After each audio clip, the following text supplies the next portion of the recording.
Do you have a video job interview coming up and you're super nervous about it? You're worried about the kids, the cats, the dogs, and everything that you have running around your house. You're worried about whether or not you have the space and the proper lighting and the proper camera, and you can't really seem to find a webcam anywhere.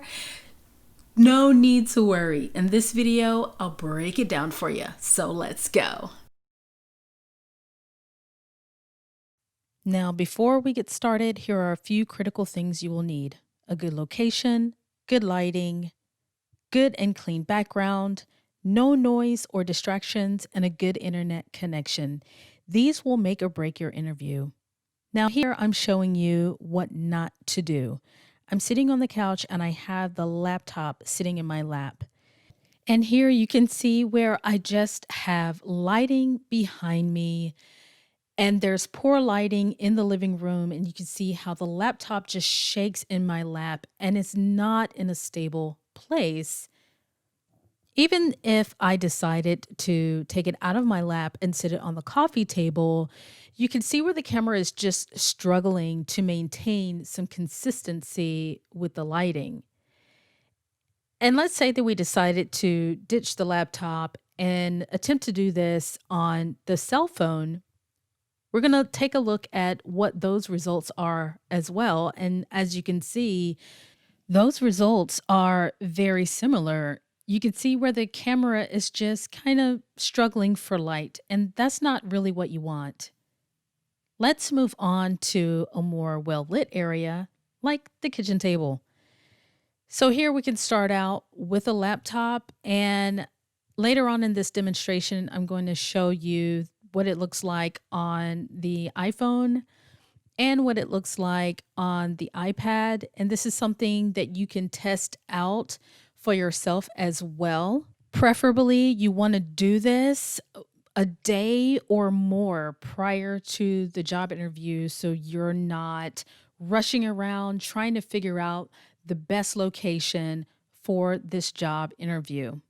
First, let's test on the iPad. So let's go. The iPad was rather tricky to get set up. As you can see, I have it on top of two books, but obviously I needed more books. And with the case that is sitting in, it always has this really funky angle to it, which is it's really designed for reading, not necessarily for video conferencing. I will admit the struggle was really real with the iPad because you don't want it to be underneath of your chin, and the angles are just very horrible. So I was able to just find a few shoe boxes that I had around the house and use it as a prop.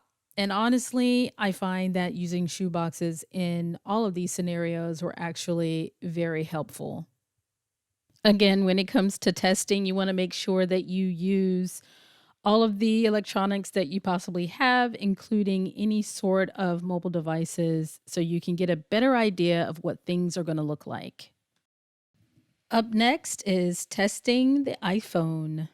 Now, when it comes to using your iPhone or any cell phone for that matter, you want to make sure that it is placed in the horizontal position, not the vertical position, because it fills up the screen and it just makes the video look a lot better. And considering I had already had success with, well, a little bit of success using the iPad, I decided to go ahead and start off with a shoebox instead of using the books for the iPhone. Now, again, this is at a bad angle, and this is not the angle that you want. So I just added more shoeboxes and more books that I had laying around the house. Now, I will note that it is important to leave your iPhone in its case for gripping purposes because we all know that the iPhones are pretty slick and they do not grip very well if you sit them up against any sort of objects. So here we go. Let's make sure that the lens is clean. This is typical protocol. You can use any sort of microfiber or something that you use to clean your eyeglasses, just a soft cloth, and make sure that it's stable. Make sure it's not going to fall because there are times in which it will fall. And make sure that that camera is pointing directly at your eyes and you can see it and you can focus on it. Cool stuff, right? Even I'm celebrating. Never forget to relax, smile, just be yourself and get comfortable in front of the camera and check any lighting or any of the other things because you want to be prepared. Let's move on to using the laptop. Now, the laptop was actually the easiest one to set up. I only needed one shoebox, no additional books, no additional anything else. Now, when it comes to the laptop, your video quality is going to be, you know, not the best. So I still kind of lean towards using the iPhone or the iPad for it, but it's easy. You just set it up, make sure that the camera is pointing directly at you and that you can focus on that lens. Admittedly, it can be a little awkward at first, but you can get used to it. Don't forget to clean it, please, always, because you want to be as professional as possible. Now, let's move on to the bedroom setup, especially for those who live in smaller places and you don't have like a designated area in your home for job interviews or even working remote. What's important is the lighting. So open up those blinds, get everything ready and stacked up and ready to put your phone or your laptop on top of it. Of course, I always use shoe boxes and books because that's just the preferred way for me to do things. And this could actually work as a standing desk and a little bar stool, which is my favorite as well.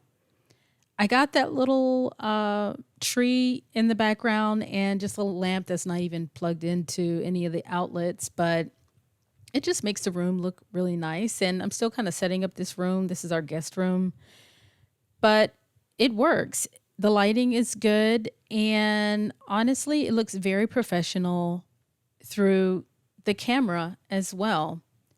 When you're preparing for the interview, make sure that you have paper and pen available. And it's just a little comfortable little space that I normally use to take a quick call or something like that. Now let's move on to more privacy. Now, this is going to be very ideal for those who just don't have space. This is what I did. I purchased a room divider, which you can find on Amazon or anywhere. IKEA has them as well. And you could just use them, set them up whenever you want to have a quick meeting, and you have complete privacy. They don't need to see the junk on the floor. They don't need to see the paintings on the wall. If you're worried about bias or anything like that, this nukes all of it. See, that was very simplistic, right? So leave some comments below and let me know what were some of your key takeaways from the video. What are some of the things that you have used throughout your interview process? So until next time, I will see you in the next video.